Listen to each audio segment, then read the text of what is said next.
Welcome to Jamaica Magazine. I'm Theodore Henry. Today's show looks at support for Irish potato farmers. Also between the pages, we stop by Kingston Wares to look at the company's total logistics facility. Stay with us, it promises to be another informative show.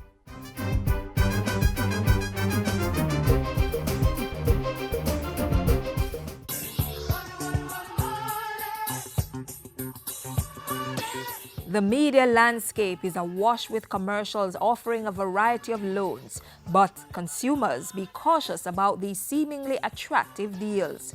Loan companies sometimes practice overlending to consumers and impose excessive fees and onerous contract terms. If you are seeking a loan, try to approach reputable organizations like banks and credit unions. Consider these points before you borrow: the purpose of the loan, the terms and conditions including the type of interest and the associated processing fees, the period for repayment, and other non-interest related charges. If you think a loan offer is misleading or false, contact the Consumer Affairs Commission. Call 906-5425, 906-8568, or 906-0813. They are located at 34 Trafalgar Road, Kingston 10.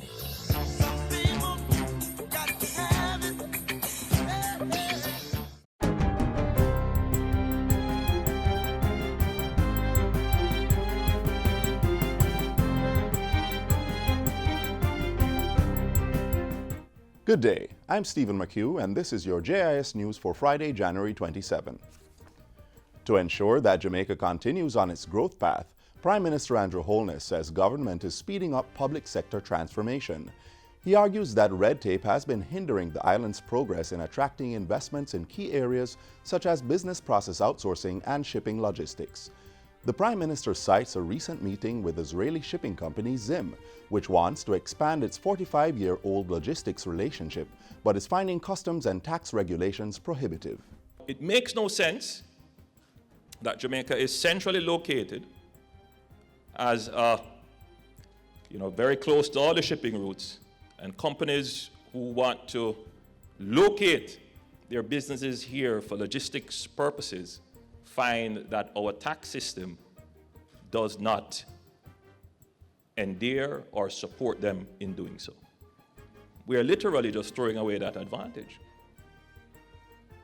The Ministry of National Security has partnered with telecommunications companies Digicel and Flow to make its Stay Alert app automatically available on smartphones. The app is a crime-fighting mechanism that has a panic mode. When it's activated, it sends an alert to the police that the user is in an emergency situation. It also facilitates reporting of incidents and provides users with the latest news, tips, updates, and other information from the police blotters.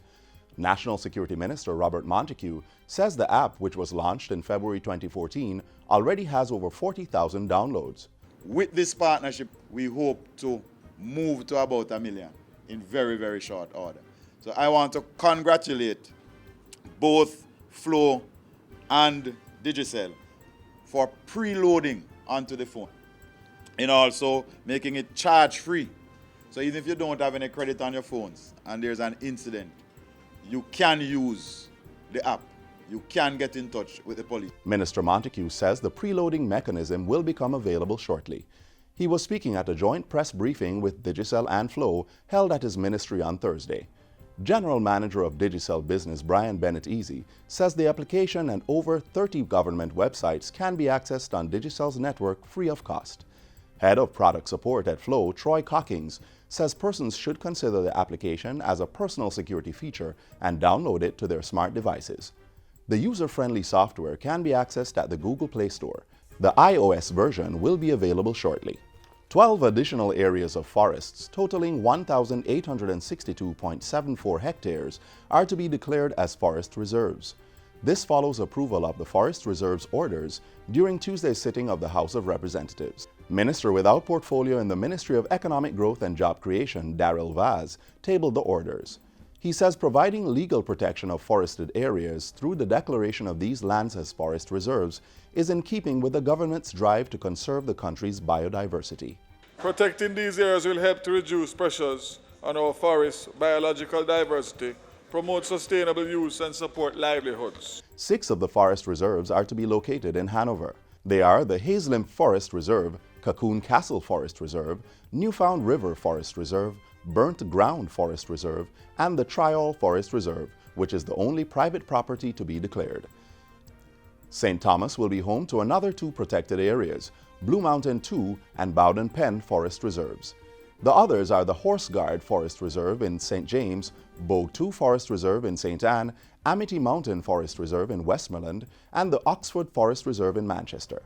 Jamaica's forests are habitats for many endemic plant and animal species. Forests also provide water and air purification, soil protection, nutrient cycling and recreation, and play a role in climate change mitigation and adaptation. Transport and Mining Minister Mike Henry has pledged his full support to the Caribbean Maritime Institute, CMI, developing into one of the world's leading maritime universities. I will be partnering with the Institute in ensuring that this designation is more than a superficial one. So the requisite resources will be found to transform it into the jewel in the region and indeed the world. Minister Henry has lauded Parliament's approval for the CMI to be granted university status. He says the time has come for the institution to offer the highest level of maritime education that will enable the nation's young people to make a more meaningful contribution to economic development. CMI's principal, Dr. Fritz Pinnock, has also praised Tuesday's bipartisan support in Parliament for the Caribbean Maritime University Bill. It signals a transformation, and it's more than just the institution. It's for the Jamaican education and training landscape.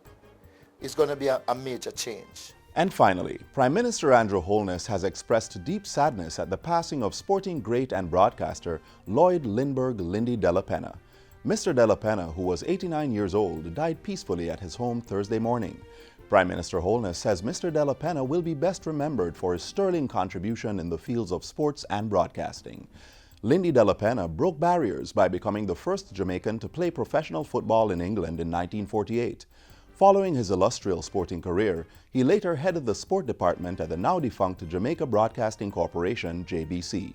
Calling him one of the greats, Prime Minister Holness reflects that his talent also extended to track and field, cricket, and golf. In 1987, Mr. delapena was bestowed a national honor, the Order of Distinction in the rank of officer, for services to broadcasting.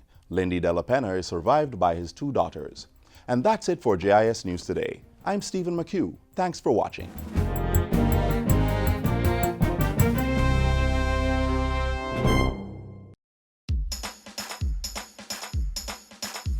We want a productive Jamaica.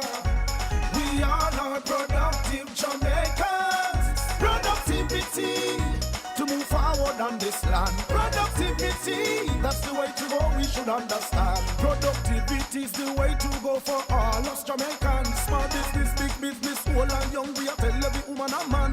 We want growth and prosperity for a better nation with a building plan. So we can build our product and sell our product and put more money in our hand. Our economy can rise to a level and build a better nation. Productivity to move forward on this land. Productivity, that's the way to go, we should understand. Productivity to move forward on this land. Productivity, that's the way to go, we should understand. Productivity. Productivity, Pathway to Prosperity. A message brought to you by the Jamaica Productivity Center, a department of the Ministry of Labor and Social Security. It's time to recap major achievements of the government in 2016. Another record-breaking year for visitor arrivals. Kingston got its first cruise ship in years, and the interest of tourism workers advanced. This is the Ministry of Tourism Year in Review.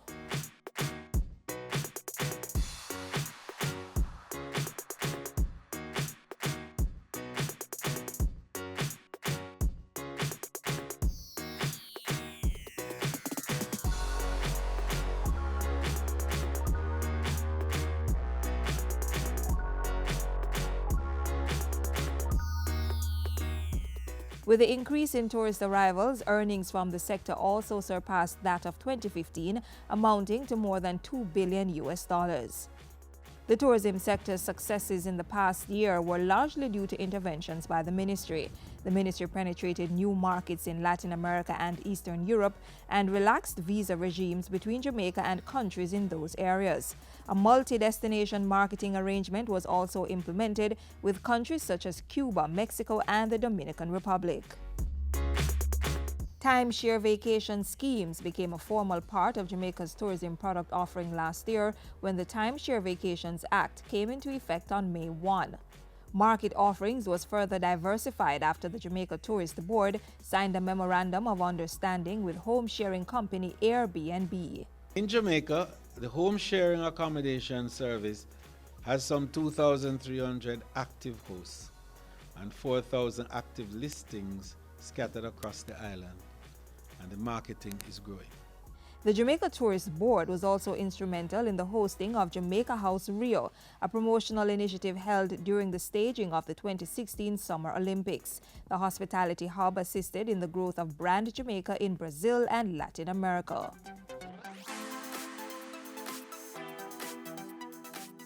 Cruise passenger arrivals for 2016 totaled more than 1 million, representing a 9.1% increase when compared to 2015. Harmony of the Seas, the world's largest cruise ship, made its inaugural call to the port of Falmouth. The port of Kingston welcomed its largest cruise ship and its first in 3 years, the MS Monarch. Also in December, for the first time, the island had mega ships at the main ports in Kingston, Falmouth, Montego Bay, and Ocho Rios at the same time, a combined total of 6 cruise vessels. In an effort to maintain a cruise shipping sector, the National Cruise Council was established. During 2016, Cabinet approved the drafting of the Tourism Workers' Pension Act to facilitate the creation of the much-needed pension scheme. Minister Bartlett also announced that the Tourism Service Excellence Program, which recognizes and rewards outstanding workers in the sector, would be revamped and returned in 2017. And the ministry and its international partners spent $500,000 to train and certify 180 artisans under the Craft Enhancement Project. There were several major tourism investments last year. More than 3,000 rooms were added, including 225 at the Melia Braca Village Hotel in Trelawney, which opened in January. A contract was also signed for the largest single hotel development in Jamaican history. Under the Tourism Ministry's Shovel Ready initiative, Charisma Hotels and Resorts will spend $1 billion to construct a mega hotel in Landover, St. Anne.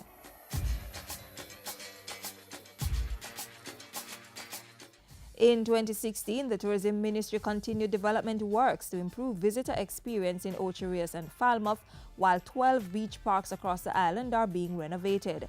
The Jamaica Social Investment Fund launched a national community tourism portal, a web-based platform aimed at promoting licensed community-based tourism enterprises across the island. This portal is an excellent marketing tool which will help local community-based tourism enterprises to keep pace with the competition. The Tourism Linkages Network was expanded to include 5 new networks that will serve to further diversify the country's tourism offerings while building business opportunities for more Jamaicans. And we believe that the networks that we have established here embraces all the critical elements that drive visitor travel across the globe today. 100 district constables were trained under the ministry's Destination Assurance Program to ensure the safety and security of visitors. There is now a memorandum of understanding for the Exim Bank to administer a revolving loan scheme and make disbursements to successful tourism applicants. The ministry also launched a special $20 million revolving loan facility for small tourism properties, attractions, and businesses in Treasure Beach. Minister of Tourism Edmund Bartlett was given the distinctive award of World's Leading Personality for Outstanding Services to Travel at the 23rd Annual World Travel Awards Grand Final held in the Maldives. Destination Jamaica and local tourism partners copped 8 other prestigious awards at the event. The Ministry of Tourism.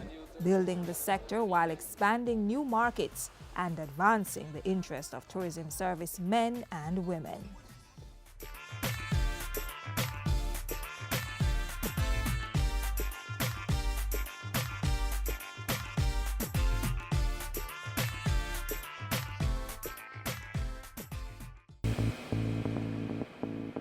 A healthy and educated people living in a clean, natural environment, reducing crime, improving the justice system and governance, building a prosperous economy. It's not just a vision, it's reality. Learn about the plan. Join the vision. My country, Jamaica, has a rich heritage and is very unique. If we all pull together, we can make it the place of choice to live, work, raise family, and to do business. For more information on Vision 2030, call the Planning Institute of Jamaica or visit vision2030.gov.jm, your parish library, school library, or the Jamaica Information Service. The government has partnered with Kingston Wares Limited to provide a timely and efficient flow of goods in and out of the country. Watch this.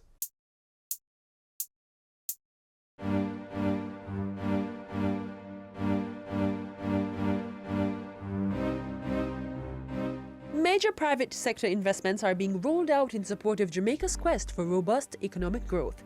Among them is Kingston Wares Limited's $2.2 billion investment to implement the first phase of its port infrastructure renewal program. The overall plan is to create a state-of-the-art transshipment and logistics facility in Newport West over a 5-year period. We are seeking to expand our business. There are tremendous opportunities around. Plus, Jamaica has one of the most strategic locations anywhere, comparable perhaps only to Singapore. And you know how they have leveraged their location. And that's what we are seeking to do here. In preparation for this business expansion, Kingston Wares had previously invested $30 million on necessary port equipment and land space. Its current $2 billion investment began in October 2014. The creation of new transshipment and logistics facilities includes construction of new warehouse buildings and other structures on the port. These will facilitate increased container handling and storage capability. We have 20,000 square feet of mezzanine floor area, making the total gross floor area 162,000 square feet. The warehouse section is 27 feet of clear stacking at the eave of the building. I think it's about 39 feet at the ridge. We have 23 loading doors down that side, so all the containers will come directly from the wharf to the building, and immediately inside the doors will be 3 Jamaica Customs Agency scanners, and everything coming in will be scanned before it goes into the storage racking. The design of the facility allows for additional space to be added as the logistics business grows over time. We are a multi-purpose port. As you see, we handle cars, we handle containers. You saw lumber down there, you saw steel. We handle sulfuric acid, cooking oil, everything. Expansion into different areas of logistics will enable them to handle increased cargo from larger ships, expected to flow through the Caribbean with the expansion of the Panama Canal. The expanded facility is one of the largest warehouse distribution centers in the island. 450 persons are expected to be employed at the end of this first phase of construction at Kingston Wares in May 2017. The development will offer improved customer service as the model facility provides a one-stop shop with all shipping-related activities occurring under one roof. So that we can make it a one-stop shop, very efficient, and hopefully they can get through in a couple of hours, whereas at the moment they use 3 warehouses on the berth and it can take them all day. Persons shipping barrels will find collection an easier task too. What we are moving to is a situation where the barrels will be pre-cleared. So the duty will be determined before the customer gets here, and he can pay that online. So when he comes here, he just picks up his barrel or whatever and goes. That's where we are heading. Kingston Wares Limited, the Caribbean's leading multi-purpose terminal operator, has also acquired a Liebherr 600 crane at a cost of $5 million. The equipment provides for rapid and efficient handling of containers and general bulk cargoes, and is an ideal handling solution for ships up to Super Post Panama size. That's a company that is confident in the country's future and is putting their money where their mouth is by investing in the kind of equipment and facility that will take us forward. Kingston Wares is a private Jamaican company providing connections to more than 40 ports around the world. The Caribbean's leading multi-purpose port terminal and logistics provider, committed to continual improvement, supporting a public-private consensus for robust economic growth and development.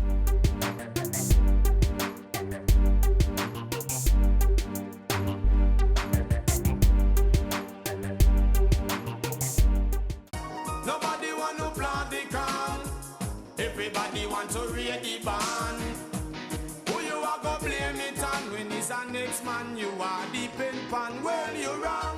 Farmers, let us be serious about predial larceny. It is affecting all of us. If you are aware of incidents of predial larceny, make contact with your local police station or call Crime Stop at 311. Predial larceny is everybody's business.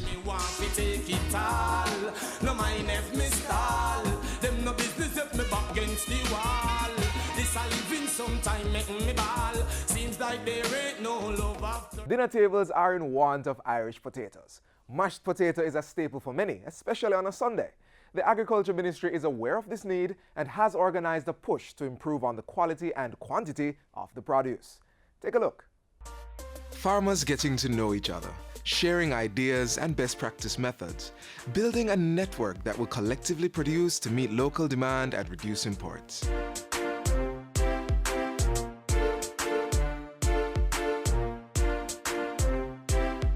Irish potato accounts for a significant portion of Jamaica's food import bill, and the Ministry of Agriculture is adamant that this must be reduced.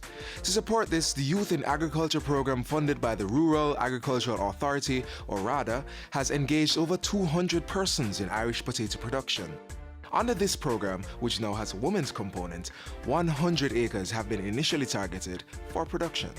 We set out nationally to do about 1,250 hectares of Irish potato between the Guysdale area, which includes St. Catherine, St. Anne and St. Mary, and another 600 hectares in the Manchester area.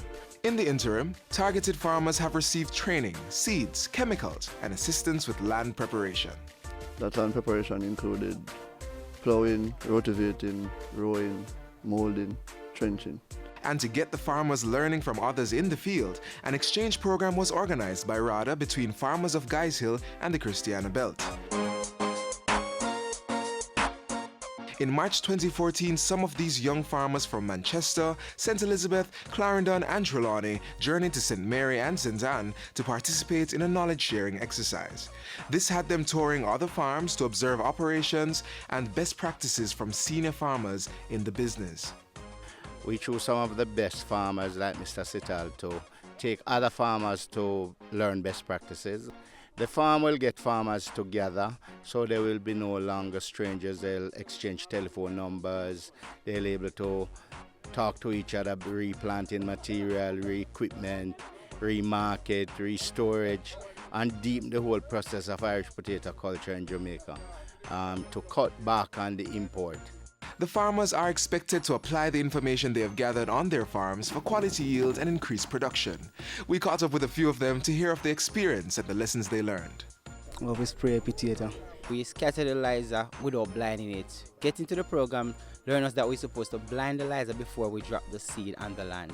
And a lot of different things, how to use chemicals and how to spray and how often we should spray. I have also learned that after planting, it's best that when you plant the Irish potato, you cover the drills and then you put your lizer on top so it would just soak down on the Irish potato plant itself. And then after it grows maybe about 6 inches or so, I would have to re-fertilize again, and then I get it mold and continue spraying. I've seen, for example, closer planting distance, the farmers in this area, they are using up to 50 pound bags of small seeds per acre, while in Manchester, up to recently, farmers were using just 12 bags per acre, which give them a smaller plant count per acre.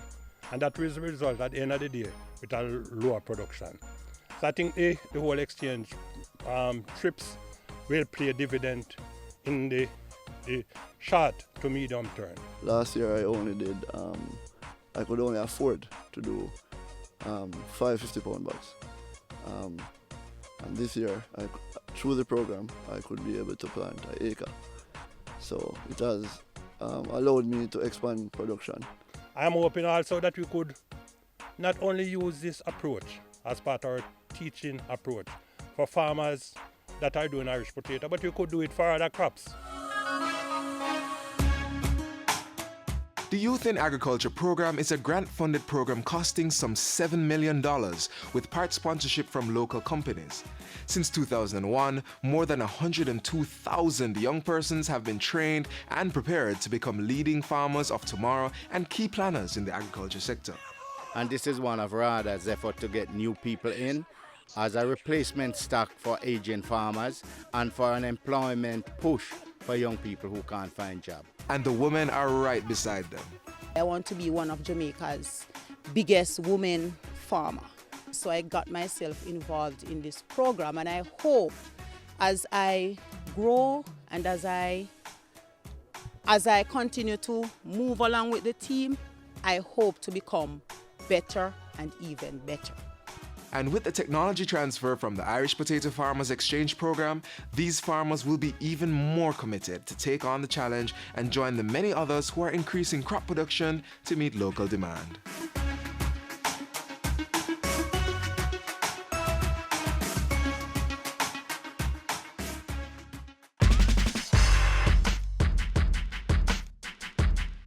A major aspect of eradicating child abuse is reporting the senseless act.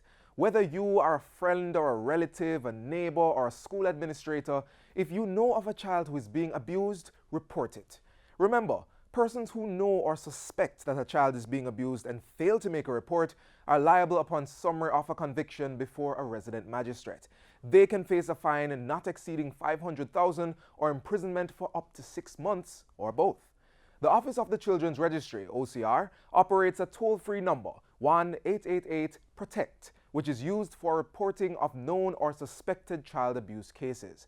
The registry also operates a call center which is open Mondays to Fridays from 7 a.m. to 11 p.m. and on Saturdays and Sundays from 8:30 a.m. to 4 p.m. The center may be reached through the following avenues: Flow Landline 908-2132 or 754-9133 or 631-8933. Flow Mobile Line 822-7031. Digicel 618-5888. That's a landline. Digicel Mobile Line 878-2882 or via WhatsApp at 878-2882. They may also be reached through an email to report@ocr.gov.jm. The OCR also has offices across the country. In Kingston, they're based at 12 Carlton Crescent. In Manchester, Lot 19 Caledonia Mall, Mandeville. In St. Anne's, Lee Sins Tire Centre, Shop 15 to 16 Windsor Road, St. Anne's Bay. In Westmoreland, Shop 10 Hendon Mall, Savlamar. In St. Mary, Credit Union Building, Main Street, Highgate. The OCR also accepts Please Call Me messages on 878-2882 and 822-7031 mobile numbers. Once such a message is received, an officer will call to take the report. Persons are also encouraged to contact the police by calling 119 or calling or visiting the nearest police station. Members of the public are being reminded that all reports of known or suspected missing or abused children made to the registry are kept confidential, and you do not have to give your name when making a report.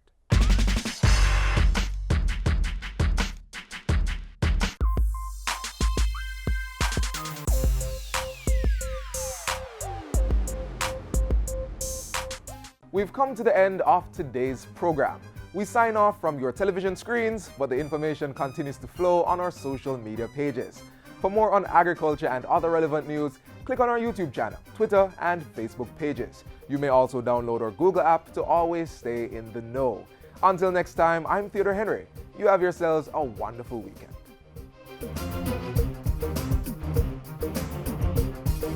This has been a production of the Jamaica Information Service, the voice of Jamaica.